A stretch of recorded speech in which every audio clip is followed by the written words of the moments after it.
in your pocket. It is Monday. Monday is very slow. Monday is very boring, but that doesn't matter. You will never always be motivated, so you must learn to be disciplined. रोज हमारे पास कोई motivation नहीं होती. At times we feel यार कि क्यों करना है. You know, on Mondays usually we wake up and we're like यार नौकरी छोड़ देते हैं, college छोड़ देते हैं, multiple things that come to our head. But the point is that rose motivation नहीं होगी, इसलिए हमें disciplined होना भी सीखना पड़ेगा. जैसे आप सब यहाँ पे डॉर at 8 o'clock आ जाते हैं एडिटोरियल के लिए, क्योंकि रोज आपको पता है कि यार रोज एडिटोरियल पढ़ के कल थोड़ी एग्जाम देना. एग्जाम तो वैसे भी अभी IBPS PO तो 12-13 से शुरू हो रहा है और क्लर्क दिसंबर में, और बाकी सारे एग्जाम्स भी अभी टाइम है. So you do not have the immediate motivation, but what have you learned? You have learned to be disciplined, and that's the best quote that I could find for a Monday. But I am glad to see all of you already here. Please don't forget to share the session. And आइए जल्दी से शुरू करते हैं अपना आज का editorial. Technical team screen full कर दीजिएगा एक बार. तो बच्चों आपसे एक छोटा सा सवाल है कि what do you know about the United Nations. ठीक है, यूनाइटेड नेशंस का सबसे पहले बताइएगा कि हेडक्वार्टर कहाँ होता है. और अभी यूनाइटेड नेशंस का एक वो चल रहा है, इवेंट चल रहा था, तो उसके बारे में आप मुझे बता दीजिए. जी हाँ, I understand Aman Jaiswal ji, I absolutely understand. And everybody else, good morning, welcome to this session. जल्दी से मेरे सवाल का जवाब बताइए. Where are the headquarters of the United Nations located? Headquarters कहाँ पे लोकेटेड हैं इनके? ठीक है, hurry up. And which event was very recently conducted? I am fine Vipul, I am absolutely fine. New York, absolutely correct answer. New York में located है जी United Nations का. महिमा रंजन एंड इंद्र कुमार एंड वमन, एब्सोल्युटली करेक्ट. बाकी सारे बच्चों ने भी बिल्कुल सही आंसर बताया है. तो अभी अभी जो रिसेंटली कंक्लूडेड इनका इवेंट था, व्हाट वाज दैट? UNGA. इसको क्या बोलते हैं? इसका फुल फॉर्म क्या है? What is UNGA? Very good job everybody. Yes. Now, what is the full form of UNGA? We need to talk about that also. And today our editorial is going to be on this particular topic only. United Nations General Assembly की हम बात करने वाले हैं बच्चों. Now, absolutely correct, Anjali. It was established in 1945. Now, Kapil Sharma has given us the date also, 24th October 1945. So, very good. Yes, Ashish Jha. United Nations General Assembly is the event that we are going to put in New York की जगह आपने almost नेवाक लिख दिया है. Neeraj Maurya, please check the spelling. But moving on, let's talk about United Nations General Assembly. This is an event which is hosted every September. हर साल के सितंबर में एक जनरल असेंबली होस्ट करता है यूनाइटेड नेशंस, जहाँ पे सारे देशों के प्रमुख या फिर उनके रिप्रेजेंटेटिव्स आते हैं, हिस्सा लेते हैं. उनका देश कैसे परफॉर्म कर रहा है, क्या कर रहा है, किन चीज़ों में इन्वॉल्व है, किन चीज़ों से खुद को दूर करने की कोशिश कर रहा है, what are their objectives, what are their goals, to what are they trying to grow, etcetera के बारे में बात करता है. चाहे वो बात हो जाए आपके डोनाल्ड ट्रंप की, चाहे वो बात हो जाए आपके खुद के प्राइम मिनिस्टर नरेंद्र मोदी की. इसी तरीके के सारे बड़े नेताजी हमेशा वहाँ पे आया करते हैं और पार्टिसिपेट करते हैं. और इस बार की अगर हम बात करें तो कहीं ना कहीं इंडिया पाकिस्तान के बीच का जो एक बिटरनेस है, that was put up there in a very prominent manner, in a very evident manner. और क्यों हुआ था ये भी हम अभी आगे डिस्कस करेंगे. बट पहले देखते हैं कि यहाँ पे हमारे एडिटोरियल का मुद्दा क्या है स्टूडेंट्स. ठीक है, India must take its place in the world by privileging universal rights everywhere. यहाँ पे बात की जा रही है कि अगर आपको एक वर्ल्ड पावर बनना है, अगर आपको अपनी पहचान पूरी दुनिया पे छोड़नी है, तो फिर आपको जो यूनिवर्सल राइट्स होते हैं, rights those are applicable to everybody everyone, उस पे भी ध्यान देना पड़ेगा. ठीक है, आगे देखते हैं, शुरू करते हैं अपना एडिटोरियल आज का. जी हाँ, United Nations General Assembly, absolutely correct. आगे, welcome Tanu. Prime minister Narendra Modi speech at the UNGA catalogued welfare and development schemes that he had initiated. Catalogued का मतलब लिस्टेड, एक सिस्टमैटिक तरीके से चीज़ों को लिस्ट डाउन करने का क्या मतलब होता है? कैटलॉग्ड. आगे आपने देखा होगा कैटलॉग्स जो होते हैं उसमें पूरी चीज़ें लिस्ट के रूप में प्रेजेंट की होती हैं, पिक्चर्स होती हैं, पॉइंटर्स होते हैं, एट्सेट्रा एट्सेट्रा. ठीक है, he sounded like a seer in his call for unity. जब आपसे बता दें कि नरेंद्र मोदी जी ने बहुत ही अच्छी स्पीच दी, उनकी स्पीच को लोगों ने अप्रिशिएट भी किया और एक तरीके से हमारे देश को जो है काफी अच्छी पिक्चर प्रेजेंट की गई वहां पे. लेकिन कहा जा रहा है he sounded like a seer. Seer मतलब अ प्रोफेट, कोई भविष्यवक्ता, भविष्यवाणी करने वाला. जब उन्होंने कॉल फॉर ह्यूमैनिटी को शुरू किया, उन्होंने बोला कि हम सबको एक साथ आना पड़ेगा, but it was his emphasis on Indian diversity. जब उन्होंने इंडिया के मल्टीकल्चरलिज्म पे बात करना शुरू किया तब जाके लोगों ने बहुत ज़्यादा इंपॉर्टेंस और बहुत ज़्यादा अटेंशन दिया उनकी स्पीच को, ठीक है। That stood out for its remarkable departure from the sort of domestic politics he and his party the BJP have come to be associated with lately. जब हम बात करते हैं absolutely Vinayak Dhiman, very good job, जब भी हम बात करते हैं बीजेपी की तो कहीं ना कहीं से डोमेस्टिक पॉलिटिक्स से बहुत ज़्यादा एसोसिएट किया जाता है इस पर्टिकुलर पार्टी को। People claim that they only care about a particular religion, they only care about a particular issue, they only care about a particular region of the country, etc., etc. But when PM Modi went up there and used a Tamil slogan or a quote basically to put out his thoughts and where he sees his country to be in the coming time, etc., तब हमने समझ में आया कि कैसे उन्होंने बहुत अच्छे से वहाँ पे खुद को हमारे पूरे देश के रिप्रेजेंटेटिव के तौर पे प्रेजेंट किया, ना कि सिर्फ एक पार्टी के रिप्रेजेंटेटिव के तौर, which is exactly what was needed at such a huge portal, ठीक है। आगे, India's achievements in housing, sanitation, health care, banking and education are significant as the PM noted. तो इन्होंने क्या क्या चीजें पॉइंट आउट करी, इन्होंने हाउसिंग के बारे में बात की, इंडिया का जो डेवलपमेंट रहा है, हाउसिंग सेक्टर हो, सैनिटेशन हो, हेल्थ केयर हो, बैंकिंग हो, एजुकेशन हो। कुछ दिन पहले मैंने आपको बताया था कि कैसे PM Modi takes the credits for bringing down the prices of the medical devices like stents and knee replacement plates etcetera, है ना। तो मेडिकल इंडस्ट्री में चीज़ों के पैसे कम करवाने का क्रेडिट वो खुद लेते हैं। अब इतने बड़े मर्जर्स वगैरह हुए हैं, एजुकेशन में भी कई सारे सिग्निफिकेंट चेंजेस आए हैं। स्वच्छ भारत उनका जो मूव है उसकी तो हर जगह बात हो ही रही है, तो सैनिटेशन हो जाए, हेल्थ केयर हो जाए, इन सारी चीज़ों पे कहीं ना कहीं उन्होंने खुद लिस्ट आउट भी किया और क्रेडिट भी लिया। His tenacious public campaign on issues such as water conservation, environment and girls education. तो टेनिशियस का क्या मतलब हो जाता है, स्ट्रॉन्ग, वेरी स्ट्रॉन्ग, और कोई ऐसी चीज़ जिसको आप आसानी से इग्नोर नहीं कर सकते, तोड़ नहीं सकते हैं, एक्सेट्रा, ठीक है। उनके कौन कौन से पब्लिक कैंपेन्स हैं बच्चों जो कि बहुत ज़्यादा पॉपुलर रहे हैं। Dinesh, good morning. एंड ठीक है, नीरज ने मुझे बताया अफगानिस्तान के इलेक्शन रिजल्ट्स आर आउट। चलिए जी, ये भी एडिटोरियल में कल आ ही जाएगा।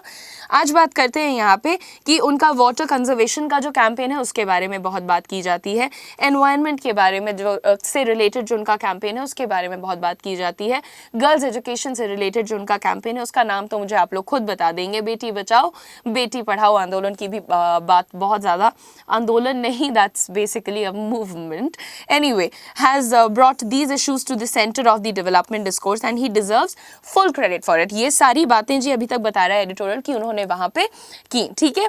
आगे, mister Modi has consistently presented material development as an end in itself। तो बार बार अगर आप ये बताएंगे कि कैसे आपके देश में हाउसिंग बेनिफिशियल, हाउसिंग सेक्टर को जो है बहुत ज़्यादा बेनिफिट्स मिले हैं, बैंकिंग में बदलाव आए हैं, एजुकेशन में बदलाव आए हैं, हर जगह जाके, हर पोर्टल पे जाके आपने कुछ मटीरियल डेवलपमेंट्स को ही जो है वो फाइनल साबित कर दिया कि बस this is what the motive was, sometimes ignoring that it might be at the cost of other markers of progress such as expansion of freedoms and equity. तो कहीं कहीं आप जाते हैं और आप सिर्फ मटीरियल चीज़ों कि जी हाँ, बिल्कुल खंडेलवाल, एब्सोल्युटली करेक्ट। कहीं ना कहीं जब आप मोदी जी की स्पीच सुनते हैं तो वो मटेरियल चीज़ों के बारे में, मटेरियल मुद्दों के बारे में इतनी ज़्यादा स्पेसिफिक होकर बात करते हैं कि जो हमारे बाकी मार्कर्स ऑफ प्रोग्रेस, बाकी क्राइटेरियाज ऑफ प्रोग्रेस हैं, वो उनके सामने इग्नोर्ड महसूस करते हैं या ऐसा लगता है कि उन पर बराबर ध्यान नहीं दिया जा रहा है, such as expansion of freedoms and equity. तो जब बात की जाती है फ्रीडम की, इक्विटी की, तो कहीं ना कहीं इंडिया उसमें पीछे रहता है। क्या ऐसा आप लोगों को भी लगता है क्या? अभी ऑफ लेट जो चीजें हो रही है, चाहे वो एनआरसी का मुद्दा हो जाए, चाहे वो religious biasness for a particular religion की बात हो जाए, चाहे वो जम्मू कश्मीर का मुद्दा हो जाए, तो कहीं ना कहीं फ्रीडम और इक्विटी जो है वो कॉम्प्रोमाइज्ड लगते हैं, ऐसा एडिटोरियल में भी बताया जा रहा है, ठीक है। आगे, advertisement, okay, this idea is also the explanation of his government's policy। अच्छा, this idea is also the explanation of his government's policy on Jammu and Kashmir as reflected in his own pronouncements। जब आप कोई बहुत ज़्यादा authoritative तरीके से announcement करते हैं तो आप उसको क्या बोलते हैं? pronouncement।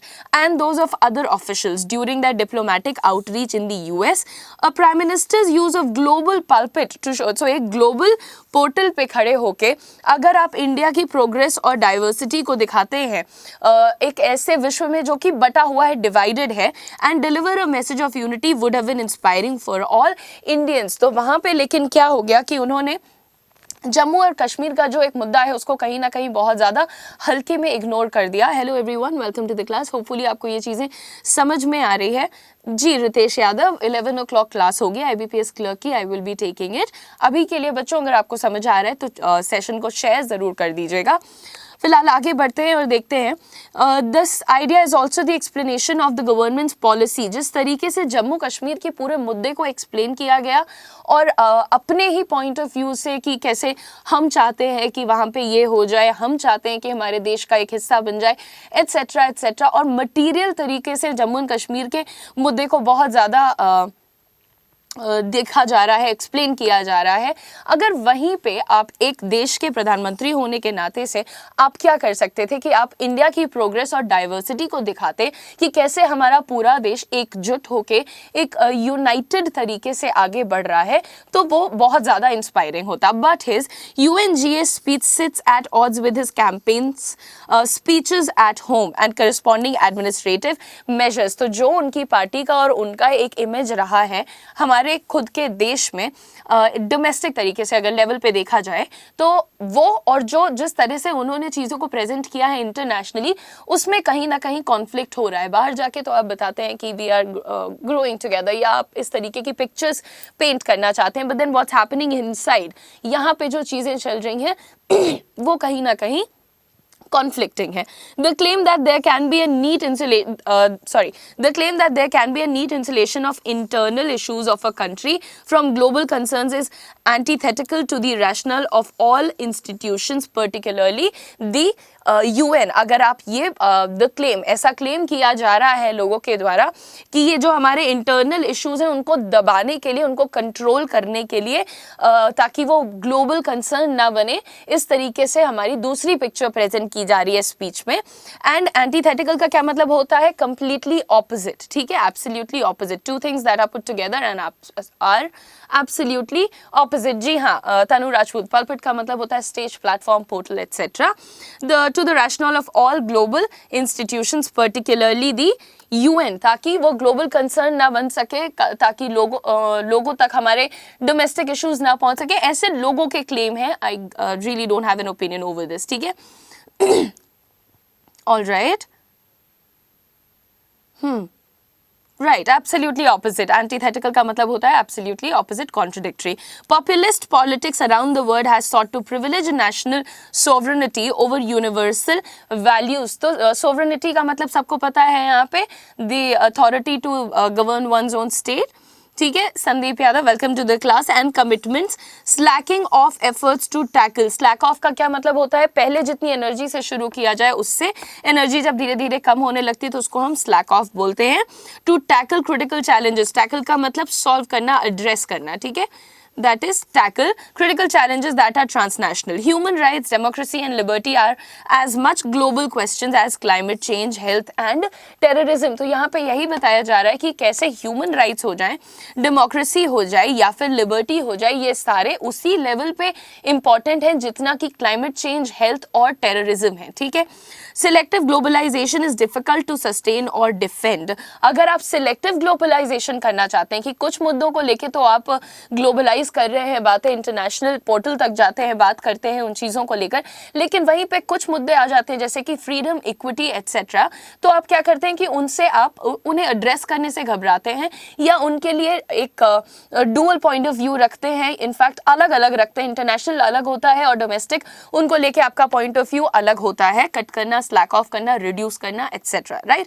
जी हाँ, संप्रभुता is sovereignty. Subhash Sharma, absolutely correct. India can not aspire to meet global best practices in governance, infrastructure, investment climate on the one hand, and on the other hand choose to overlook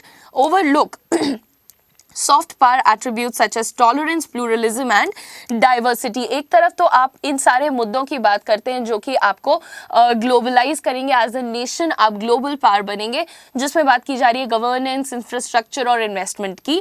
लेकिन दूसरी तरफ जब आपसे बात की जाती है सॉफ्ट पावर एट्रीब्यूट्स की, जो कि हर देश के पास होना चाहिए, जिनको यहाँ पे टॉलरेंस, प्लूरलिज्म और डाइवर्सिटी की बात की है, इन सारी चीज़ों को अगर आप अपना एक हिस्सा नहीं बनाएंगे तो फिर आप बेसिकली सिलेक्टिव ग्लोबलाइजेशन की कोशिश कर रहे हैं, चॉइस कर रहे हैं, और जो कि आप सस्टेन नहीं कर पाएंगे, लंबे समय तक संभाल नहीं पाएंगे। ठीक है, ओके। आगे, Pakistan prime minister Imran Khan bluster का मतलब बताया था बच्चों, धमकी, right, on Kashmir and the implied threat. Implied का मतलब नॉट सो डायरेक्ट, ठीक है, threat of a nuclear war were irresponsible and over the top, जरूरत से ज्यादा।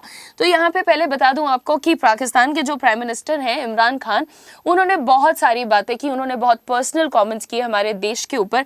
अच्छा, आप लोगों को ये पता होना चाहिए, टेक्निकल टीम स्क्रीन पे दिखाइएगा एक बार। तो स्टूडेंट्स, आप लोगों को बता दूं कि यूएनजीए जो यूनाइटेड नेशंस की जनरल असेंबली होती है, उसमें सारे लीडर्स को, हर देश के रिप्रेजेंटेटिव को बेसिकली 15 मिनट का टाइम मिलता है फॉर देयर स्पीच। ठीक है, अगर कोई रिक्वेस्ट करता है तो वो टाइम बढ़ा दिया जाता है। अब हमारे जो प्राइम मिनिस्टर गए वहां पे, नरेंद्र मोदी जी, उन्होंने जब बात की तो 15 मिनट तक का टाइम रखा स्पीच का, और उसमें उन्होंने, आपको बता दूं कि करीब 25 बार, 25 times he used the word India. ठीक है, उसके अलावा उन्होंने बात की पूरे विश्व के बारे में, उन्होंने बात की यूनिटी के बारे में, उन्होंने बात की सिंगल यूज पॉलिथीन के बैन के ऊपर, उन्होंने बात की कि कैसे education should be promoted, etcetera etcetera. So ये सारी चीजें हो गई हमारे प्राइम मिनिस्टर के स्पीच के बारे में। अब बात करते हैं पाकिस्तानी प्राइम मिनिस्टर इमरान खान की स्पीच के बारे में, जिन्होंने एक स्पीच दी 50 मिनट की, और सरप्राइजिंगली आपको बता दूं कि उन्होंने कम से कम 27 बार इस्तेमाल किया है कश्मीर, इंडिया का मुद्दा, और अपने वेलफेयर, अपने डेवलपमेंट, अपने देश के आने वाले ऑब्जेक्टिव्स के बारे में उन्होंने एकदम लीस्ट डिस्कशन किया है। उन्होंने बात की इस्लामोफोबिया, जो कि शायद उनके पॉइंट ऑफ व्यू से रखा गया बिल्कुल ही इस्लामोफोबिया के बारे में बहुत ज़्यादा बढ़ चढ़ के बात की। इंडिया कश्मीर के मुद्दे को ऑफ कोर्स उन्होंने बहुत ज़्यादा वहाँ पे हाईलाइट किया। एक तरीके से उन्होंने ये बताया कि कैसे इंडिया जो है वो उनसे 7 गुना बड़ा है साइज़ में, और कैसे इंडिया अगर उनकी बात नहीं मानेगा तो फिर वो आखिरी तक लड़ाई करेंगे, और क्योंकि वो भी, उनके पास भी न्यूक्लियर वेपन्स हैं, तो फिर वो उनकी मदद लेंगे और तब तक लड़ेंगे जब तक उनके पास वो वेपन्स होते हैं। और उन्होंने बताया कि इससे सिर्फ 2 देशों को नुकसान नहीं होगा, इससे तो पूरे वर्ल्ड को जो है ये फेस करना पड़ जाएगा प्रॉब्लम, ये सारी चीजें। तो एक बहुत ही फेमस राइटर हुआ करते हैं, और exactly I am not able to recall the name, but एक स्टेटमेंट पढ़ा था मैंने जहां बताया गया था कि पाकिस्तान जब बात करता है लोगों से, whenever Pakistan speaks to other nations, what it does is puts a gun on his own head. Okay, अपने सर पे बंदूक रख के कि मैं खुद को खत्म कर लूंगा, नहीं तो तुम लोग मेरी बात मानो, अगर मैं खुद को खत्म कर लूंगा तो जो उससे मलबा होगा वो भी तुम्हें साफ करना पड़ेगा। So that is the kind of attitude that Pakistan has, right? And again, the same thing, he seems to be projecting the same thing. Islamophobia की बात करते हैं वो, अगर उनको पता नहीं है तो ये भी उनको पता होना चाहिए कि इंडिया में शायद सेम रिलीजन के लोग बहुत बड़ी तादाद में रहते हैं और बहुत खुशी से रहते हैं। India is a secular nation. उन्होंने बहुत सारी धमकियां दी वहाँ पे डायरेक्टली, और ये भी आपको बता दूं कि एक बहुत ही ग्रेसफुल मैनर में हमारे देश से कोई बड़ा रिप्रेजेंटेटिव, मतलब फॉर एग्जाम्पल हमारे प्राइम मिनिस्टर वहां पे थे, चाहते तो वो एक डायलॉग में इस डायलॉग का हिस्सा बन सकते थे, but he totally chose to avoid that. क्यों ऐसा किया गया? क्योंकि हमारे पास बहुत ज्यादा स्ट्रॉन्ग रिप्रेजेंटेटिव्स हैं, और उसी में से हमारी एक IFS ऑफिसर विदिशा जी ने, विदिशा मोइत्रा आई थिंक उनका नाम है, उन्होंने इस पूरे मुद्दे पे पाकिस्तान को रिप्लाई दिया, और एक बहुत ही स्ट्रॉन्ग रिप्लाई दिया, जिसमें कि उनको बताया गया कि किस तरीके से वो लोग ज़बरदस्ती चीज़ों को सेंसेशनलाइज करने की कोशिश कर रहे हैं, प्राइवेट मैटर्स को डिस्कस करने की कोशिश कर रहे हैं। सो बेसिकली कभी कांग्रेस के किसी होम मिनिस्टर ने ऐसा कहा था कि RSS के कैंप्स में टेररिस्ट तैयार किए जा रहे हैं, तो इस मुद्दे को भी उन्होंने 2013 के इस बात को उन्होंने UNGA में इमरान खान ने सामने रखा। तो जब आप किसी देश की डोमेस्टिक पॉलिटिक्स को उठा के और ऐसे इंटरनेशनल पोर्टल पे डिस्कस करना चाहते हैं, तो फिर सबको पता चल जाता है कि आप कितने ज्यादा डेस्परेट हो रहे हैं यहाँ पर। ठीक है जी हाँ Nishant Jha, very good job. इसके बाद अगर आपको बताती हूँ मैं, तो अभी बहुत ही रिसेंटली बिलावल भुट्टो ने ऐसा कहा है कि जिस तरीके से सिंध प्रोविंस को, पाकिस्तान के सिंध प्रोविंस को जितना ज़्यादा छूट दी जा रही है, लिबर्टी दी जा रही है, पावर्स उनको दिए जा रहे हैं, कुछ दिन बाद पाकिस्तान से हमको सिंधुस्तान भी मिल जाएगा। इस टाइप के स्टेटमेंट्स तो उनकी डोमेस्टिक पॉलिटिक्स में भी चलते हैं, लेकिन क्या हो जाएगा अगर हमारे नेता भी इन्हीं सारी बातों को डिस्कस करें, एक इंटरनेशनल पोर्टल पे, प्लेटफॉर्म पे आप इस तरीके की बातें करेंगे तो वो बहुत ही अशोभनीय हो जाता है। खैर, यहाँ पे अभी के लिए आई होप आप लोगों को ये चीज़ें समझ में आ गई हैं कि कैसे इमरान खान ने बहुत ज़्यादा ओवर द टॉप ब्लस्टर, धमकी एट्सेट्रा की बातें, उनकी स्पीच को इस तरीके का नाम दिया गया है। खैर, टेक्निकल टीम स्क्रीन फुल करिएगा, आगे बढ़ते हैं और देखते हैं जल्दी से last part of the editorial. The best and the only way to keep domestic issues domestic. ठीक है, यही बताया जा रहा है कि डोमेस्टिक इशूज को यार डोमेस्टिक रखिए और उनको रिजॉल्व करिए, इंटरनल डिस्कशंस। तो हमारे लिए भी ये सलाह है, और ताकि इमरान खान जैसे लोग इन सारी बातों का फायदा ना उठा सकें, तो क्या करना चाहिए कि जो हमारे इंटरनल प्रॉब्लम्स हैं, डोमेस्टिक पॉलिटिक्स हैं, उन सारी चीज़ों को इंटरनल डिस्कशंस के थ्रू खत्म कर लेना चाहिए। Tamil poet Kaniyan Pungundranar's, if I pronounced his name properly that's very good, if in case I haven't then I apologise. उनकी एक वर्स है जिसको आप देख सकते हैं, यहाँ लिखा हुआ है यादुम ओरे यावरम केलर, ठीक है, and all places are our own, everyone is our kin. Mister Modi cited to underscore India's ancient faith in universalism is a tenet far from fulfillment। तो यहाँ पे जब उन्होंने स्पीच में यूनिवर्सलिज्म की बात की मोदी जी ने, तो वो सुनने में तो बहुत अच्छी लगी, लेकिन ऐसा लगता है कहीं ना कहीं कि डोमेस्टिकली उनका जो रवैया है, जो उनका पॉइंट ऑफ व्यू है, ऑल राइट, अब वो काफ़ी ज़्यादा कॉन्फ्लिक्टेड लगता है। जैसे वो उन्होंने यूएनजीए में खुद को प्रेजेंट किया, वही सारी चीज़ें उनको एक्चुअली घर पे भी, अपने देश में भी अप्लाई करनी चाहिए। डिविएशन फ्रॉम इट, अच्छा, ये जो स्टेटमेंट आपने अभी अभी पढ़ा कि हमें यूनिवर्सलिज्म को जो है थोड़ा इंपॉर्टेंस देना चाहिए, थोड़ा नहीं, इनफैक्ट यूनिवर्सलिज्म को स्ट्रांगली फॉलो करना चाहिए, और अगर हमने ऐसा नहीं किया तो it can be detrimental. Detrimental का मतलब होता है harmful, and would have consequences at home and abroad. अगर हम अपने देश में ही एकजुट होकर नहीं रहेंगे तो सबसे पहले बच्चों, ये आज का इंपॉर्टेंट वोकैबुलरी, इनको जल्दी से आप स्क्रीनशॉट कर लीजिए। और जी हाँ, टेनेट का मतलब होता है बिलीफ और प्रिंसिपल, और ये बताया जा रहा है कि अगर हम खुद अपने ही मुद्दों को अच्छे से एड्रेस नहीं करेंगे इंटरनल पॉलिटिक्स में, लोगों की फ्रीडम, उनकी इक्विटी, उनकी लिबर्टी को कॉम्प्रोमाइज करेंगे, तो कहीं ना कहीं हमारे देश में भी इससे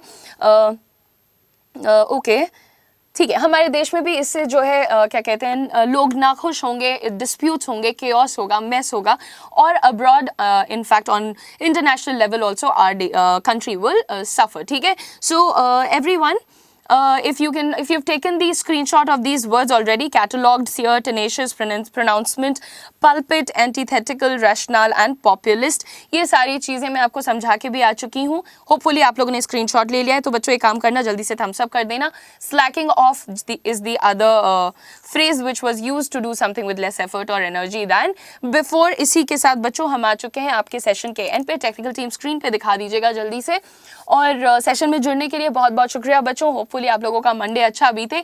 अब यहाँ पे जो टाइम हो रहा है, इससे ठीक 15 मिनट बाद मैं आप लोगों के साथ जुड़ूंगी एट 8:45 AM लेकर आपका स्पोकन इंग्लिश का लेक्चर। ठीक है, तो बने रहिएगा अड्डा 24/7 के साथ। चैनल को सब्सक्राइब करना बिल्कुल मत भूलिएगा, जल्दी से अड्डा 24/7 को सब्सक्राइब करिएगा। स्क्रीनशॉट ले लिया है, PDF भी आपको बहुत जल्दी मिल जाएगा।